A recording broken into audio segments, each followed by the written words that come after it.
no fallará, aunque llegue a las doctrinas materialistas, evolucionistas, que no pasaron de ser una tesis, jamás se comprobó, lo que quieren alienar la mente del chico, haciéndole ver como que somos diferentes de lo que dice la Escritura tan tajantemente, que Dios nos hizo, y que la imagen suya es la que tenemos. Aunque le digan que su papá, sus parientes son el mono, sabrá ese niño que la verdad está en lo que le enseñó su madre por excelencia, sin disminuir lo que tiene que ser el padre. La enseñanza de la madre es determinante, porque es la voz más familiar de un ser humano. Fue la primera voz que escuchó ese bebé estando en el vientre, porque en el vientre se oye. Se oye. El niño sabe si lo aman o lo rechazan. La vida fetal es un misterio. Como que aquellos dos gemelitos se peleaban por la herencia patriarcal y no habían hecho ni bien ni mal. Y sin embargo, el Señor a uno escogió y al otro rechazó. En la vida fetal, ¿quién diría? En la vida fetal.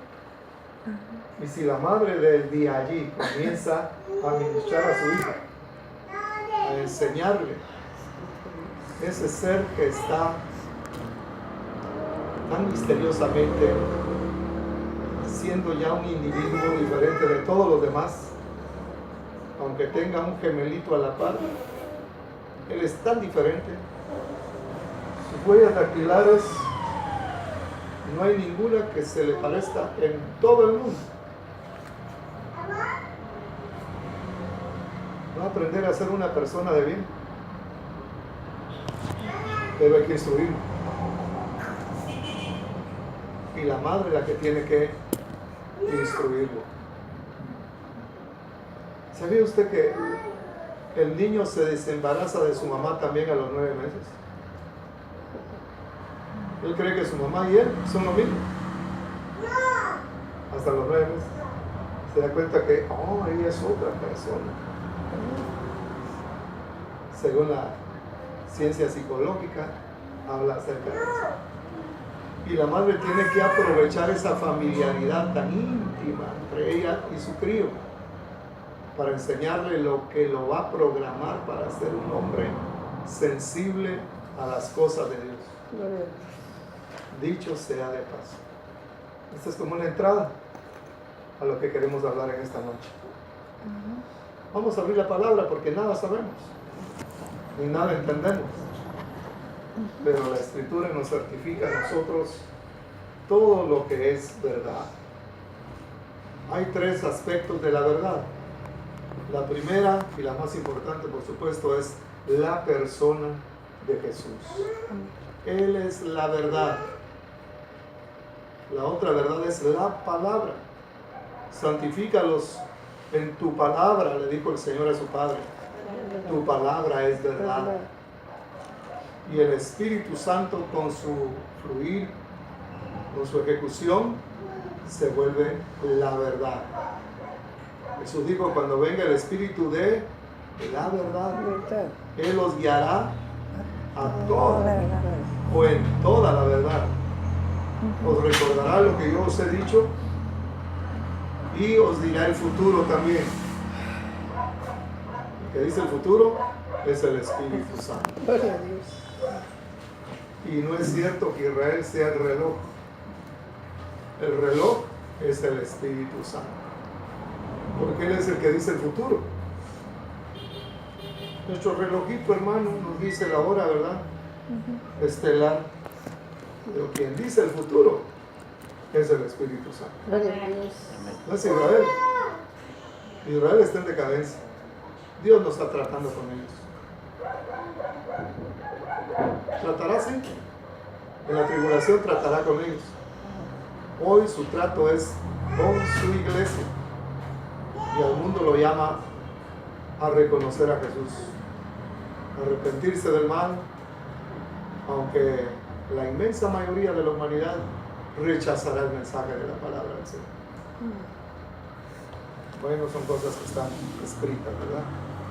En esta noche vamos a tomar un tema, hermanos, que es demasiado importante como para que lo soslayemos, como para que no le demos crédito, sino que aquí hay que afianzarse, porque es, hermanos, la manera sabia de conducirnos, y se encuentra en el capítulo número 12 de la primera epístola del apóstol Pablo a los Corintios. Corintios capítulo número 12, versículo 1. Leamos juntos. No quiero, hermanos, que ignoréis acerca de los dones espirituales. Sabéis que cuando erais gentiles, se os extraviaba llevándolos como se os llevaba a los ídolos mudos.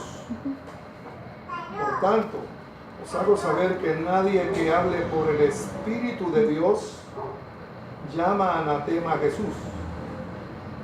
Y nadie puede llamar a Jesús Señor sino por el Espíritu Santo. Amén. Amén. Hasta ahí la lectura. Dos grandes necesidades tiene el cristiano.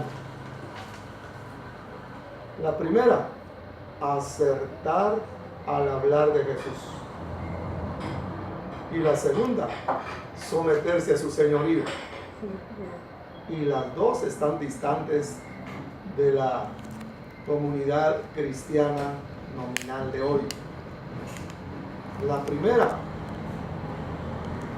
note el interés del Señor porque los suyos lo conozcan en realidad y hablen certeramente de Él, porque cuando se habla, se ha procesado en el corazón y en la mente y se vuelve una palabra, ya sea correcta o incorrecta. Manifiesta la palabra que sale de nuestra boca si estamos entendiendo o no las cosas de Dios. Entonces dice acá, nadie que hable por el Espíritu, quiere decir que hay la facultad de hablar por el Espíritu. Ya no naturalmente, según nuestros sentidos, según nuestra concepción de la vida, ¿verdad? Sino que se puede hablar por el Espíritu. Eso ya es una cosa importante como para que la tomemos en cuenta y la procuremos, que nuestro hablar sea por el Espíritu. Pues dice acá, nadie en lo absoluto que hable por el Espíritu puede llamar anatema a Jesús, decir, maldecirlo, es decir, decir mal de Él, es decir, desacertar al hablar de Él.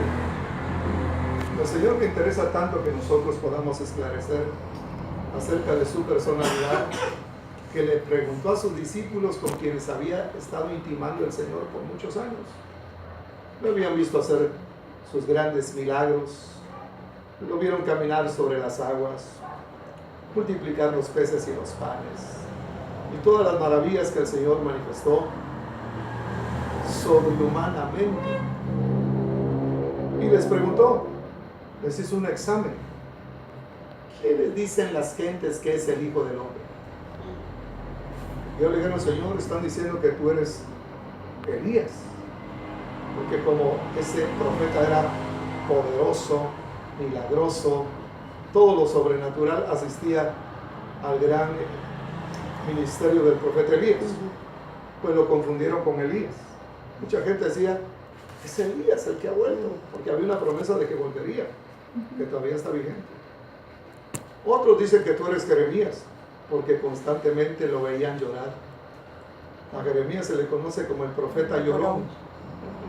Yo quisiera, dice, que mis ojos fueran fuentes de agua, de lágrimas, para llorar por la debacle de mi pueblo. Constantemente lloraba. Y Jesús, viendo la ciudad impenitente de Jerusalén, lloró sobre ella. Y decía: Jerusalén, Jerusalén, que matas a los profetas y que apedreas a los que te son enviados. ¿Cuántas veces quise juntar tus hijos como la gallina lo hace con los polluelos? Y no quisiste. Y lloraba profusamente el Señor. Oiga, qué tal sentimental es el Señor, ¿verdad? Es más de lo que hemos creído. Es muy sensible a nuestra reacción ante sus propuestas, tan cariñosas, tan llenas de verdad y de beneficios para nosotros. Y nuestra contextura, hermanos, es tan difícil que muchas veces a lo bueno terminamos llamándole malo, y a lo malo terminamos diciéndole bueno. Así fue Israel, y nosotros no somos diferentes. Pues tú eres Jeremías, dice. Otros que tú eres Juan el Bautista, porque Juan, con su predicación sin milagro alguno, conmovió todo Israel, y todos sabían que era un profeta, porque la voz de autoridad que tenía ese hombre hizo temblar a la soldadesca, a los fariseos, siempre feos, a todas esas gentes, hermanos. Los conmovió. Su mensaje no los dejó en su propia situación, sino los conmovió de tal manera que los extorsionistas le decían: Señor, ¿qué debemos de hacer? Bueno, conténtense con sus pagas, les decían. Y el que tiene 2 túnicas, dele, al que no la tiene, dele una. Y no hagan extorsión a nadie, le digo a los soldados. Como que es famosa esa condición de los soldados, ¿no? No han cambiado desde los días del Señor. Venían los fariseos y les decía: ¿quién les enseñó a huir de la ira venidera? Y los tenía en jaque a todos. Y como el Señor, con su palabra de autoridad, también conmovió a todo Israel. Tanto fue así que los fariseos dijeron: mirad que todo el mundo se va detrás de él. Lo querían detener, ¿verdad?, con sus argucias. Y el Señor siempre se iba hacia adelante, y llevando pueblo, multitudes detrás de sí. Lo seguían multitudes. Una vez, viendo a las multitudes, tuvo pena de ellos y les dio de comer con 5 panes y 2 pececillos. Multiplicó la comida. Y fue tan hermoso eso que la gente lo quiso hacer el rey, pero hubiera sido el rey del pan y de los pescados. O sea, los dejó. No era para eso que le había hecho ese milagro.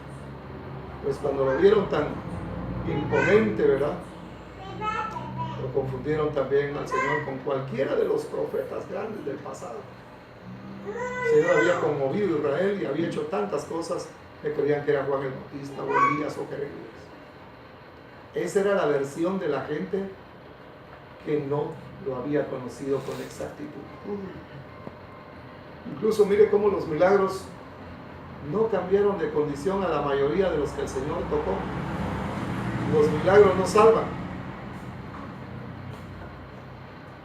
El poder como señal no salva. Lo que salva es la fe en la obra de nuestro Señor. Y como ninguna de esas es cierta, el Señor se dirige a sus discípulos y les pregunta: pero vosotros, ¿quién decís que es el Hijo del Hombre? Y Pedro se adelanta y le dice: oh Señor, tú eres el Cristo, el Hijo del Dios viviente. Y el Señor le dijo: bienaventurado eres Simón, hijo de Jonás. Mire cómo radicalmente desde la raíz de su personalidad lo había afectado la revelación. Esa sí era revelación. Le dijo: bienaventurado eres Simón, hijo de Jonás, porque esto no te lo reveló carne ni sangre, mas mi Padre que está en los cielos es el que lo ha hecho contigo. Con esto usted puede darse cuenta que hay un hablar equivocado acerca del Señor, aún viendo su gloria y sus manifestaciones. La gente suele equivocarse respecto de Él. Y aquí están no solamente los inconversos, sino mucho cristiano desacertado cuando habla acerca de Jesús. Creen que Él es el que los prosperará, aunque sus almas estén totalmente distraídas de la verdad. Ahí anda mucha gente, interesadas por lo material, solo les interesa lo material, amasando fortunas. Bueno, es el problema. Sin embargo, hay gente que puede hablar por el Espíritu, como lo hizo Pedro. Cuando Pedro habló, no habló de su mente ni de su corazón. Para acertar, tuvo que hablar por el Espíritu que su Padre Celestial le dio para conocer verdaderamente quién es el Señor. Tú eres el Cristo, es decir, el Mesías esperado por Israel, el Hijo del Dios viviente. Decir eso requiere revelación, porque que Dios tenga un hijo de sus entrañas semejante a él, hágame el favor, hermano, es imposible de concebir. Mas Pedro sí lo concibió porque se lo revelaron, y él habló certeramente porque lo ayudaron, porque lo hizo en otro nivel, no en el natural. Por eso dice acá: no quiero que ignoréis los dones espirituales, hermanos. No es algo que Dios quiera que nosotros tengamos, sino que acertemos a hablar. El poder de la vida y de la muerte en la lengua está. Y hay que hablar bien. Pero para hablar bien, tiene uno que hablar por el Espíritu.